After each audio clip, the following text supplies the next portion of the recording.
Everyone familiar with the Heian period of Japan knows that women lived the lives of houseplants, isolated in their room with nothing to do. They couldn't even be seen outdoors. But hold your ox cart, how true was this, really? Let's roll up our kimono sleeves and do some digging. It was true that noblewomen of the Heian court were not supposed to be seen in public by men, and they spent their days at home. Women wrote about their bleak existence. One woman lamented, "There is nothing so pitifully confined and constricted as a woman." Another wrote, "17th day of the month. There is a slow drizzle. My direction today is unlucky, and so I can expect no visitors. The world seems a dreary, cheerless place." Angsty teenagers couldn't have written it better. But these weren't angsty teens, they were well-known authors. The first quote is from Murasaki Shikibu in the famous book Tale of Genji, the second from Michitsuna no Haha in Kagero Nikki, famous for being sad eloquently. Now we have to remember something when reading Heian writings. If there was one thing that made Heian aristocrats happy, it was being depressed. Sadness and beauty were linked, so writings often had a tone of melancholy that made them beautiful. How much was real sadness, and how much was the author exaggerating for beauty's sake? It's hard to tell. Also, let's talk about that "my direction today is unlucky" line.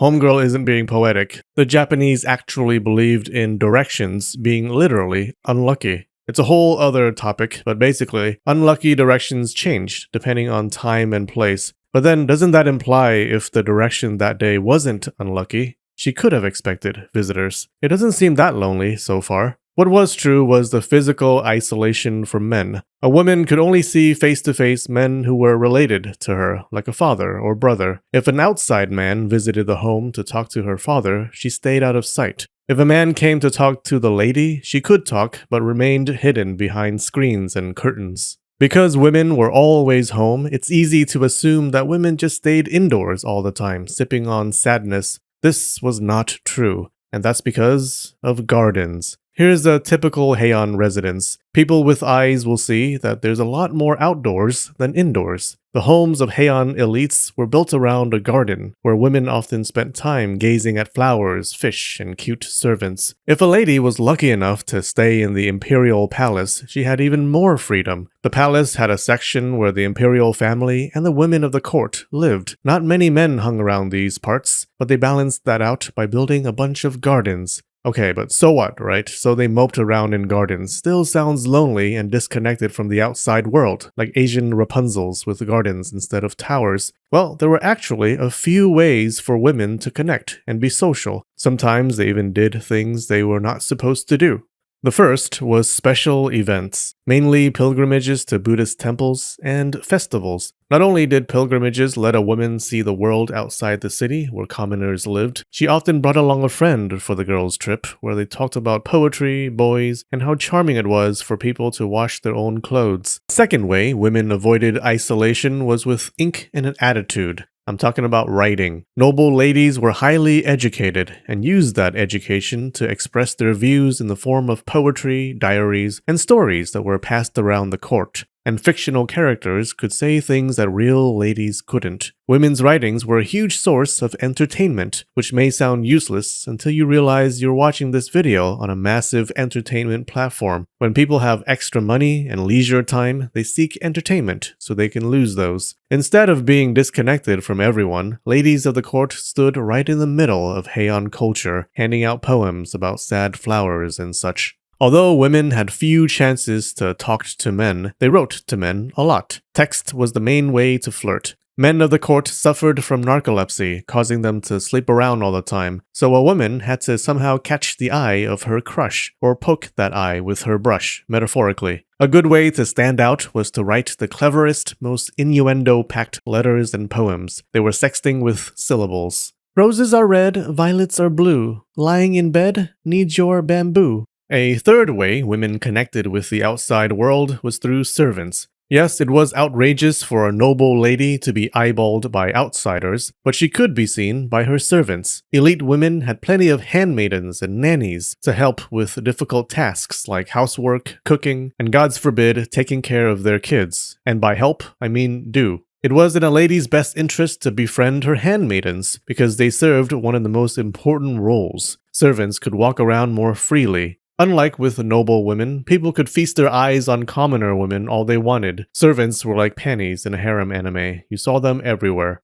When you're stuck at home all the time, you have to rely on trusted people to carry messages and tell you the gossip in court. You needed tea spilled, they were the hand that knocked over the cup. Did Lord Nobu visit Lady Ayame when he just told you yesterday that he was too sick to visit you? How would you know without a handmaiden? They were perfect messengers and spies. Whatever was improper for a lady to do, she sent her servants to do it. Like in one case, some ladies were eavesdropping on government officials, discussing important government stuff, and played a game, guessing which voice belonged to whom. When there was a disagreement, they couldn't go out to check and risk getting seen, so they sent a servant to check for them. A trusted servant could send messages and gifts back and forth and set up secret meetings between lovers. The way to a woman's bedchamber was through her staff. Men chasing after a noble lady knew to treat her servants well. Another super important way women made connections was through salons. I know what you're thinking, salons, like hair salons? Historically, a salon was a regular meetup of distinguished women who had a lot of time on their hands and not enough time with their mouths. So hair salon sounds about right. In fact, that's why we use the word salon in hair salon. That's right. Probably. I'm not sure, I just made it up. But it sounds correct, and nowadays it seems that's all that matters. Noble ladies who didn't live in the imperial palace were pretty much out of luck, but those who did actually socialized a lot. They couldn't talk much to men, but boy did they talk to each other. It was probably the reason for having a women's quarters in the imperial palace in the first place. Men just couldn't stand that girl talk echoing all over the palace. They'd rather spend time with the boys, bottling up their emotions instead. The female world in the palace was organized around major consorts, concubines of the emperor. Consorts who were important enough hosted their own salons of women. They met regularly, where they participated in writing, poetry, and the arts. If you were lucky enough to be invited to a salon, you gained everything an elite woman needed to survive: social interaction, status, and influence. Ladies of distinction competed with each other over who had the better salon. A salon with high-quality women gave its patron a ton of status. Even men joined the fun by sending in their own writings, eager not to miss out on anything that might get them laid.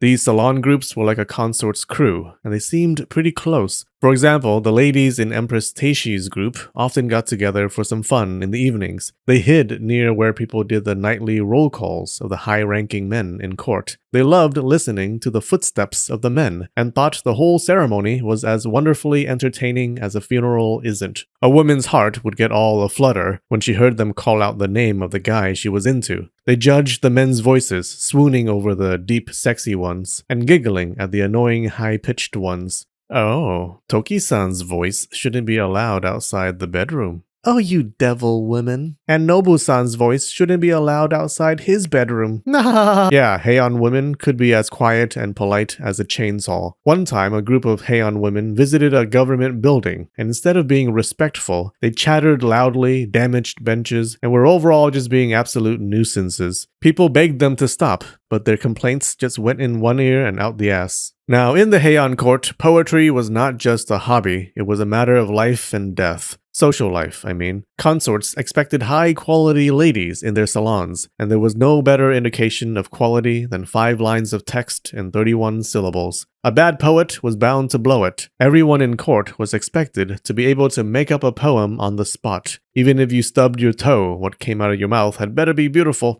Ladies at the top liked to surprise their entourage by going, "Hey, make up a tragic poem about this random bird here," and things like that. Not only that, they sprung pop quizzes on their crew. Once, Empress Teishi took out a classic book of poetry, and for each of her ladies, she read out the opening lines of a few poems and asked the poor woman to recite the rest from memory. Some ladies did well, some only managed to complete a few poems, but all of them stressed over it like it was finals week and they had alcoholic Asian fathers. I feel really bad for the women who didn't know the poems but couldn't just say "I don't know," and instead acted like if they thought hard enough they could recreate the poems in their heads. Another time, Empress Teishi ambushed her ladies, telling them, "Quick, write down the first ancient poem that comes to mind. Don't think, just do it, now."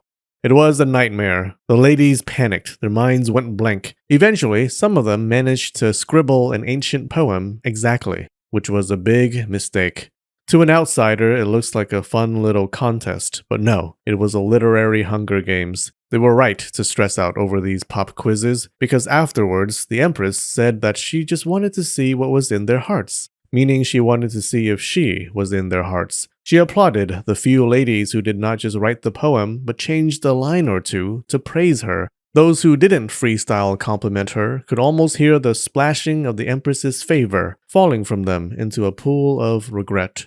There was one more sneaky little escape hatch from isolation: breaking the rules. If you lived in the Imperial Palace, people came and went all the time. Once in a while, you were bound to get caught outside making scandalous eye contact with a man. Usually, when this sort of peek-a-face happened, women felt embarrassed. But there were cases where women intentionally exposed their faces. For example, there was a celebration where a group of noblewomen put their hair up to serve food, doing full face reveals, a delight to all the men watching. The women themselves were horrified that they were so exposed in front of everyone, but they had to finish the ceremony. The Empress Shoshi was also there. No screen, no curtain, just pure face. One of her ladies thought the Empress looked so good that she opened the screens that were supposed to hide the view from this devout Buddhist monk sitting there, like, "Hey buddy, you did your prayers, now here's a reward." Buddhism forbids indulging in desires, and there's nothing more desirable than things forbidden. The monk was so thankful that he rubbed his hands together, saying, "You're too good, too good."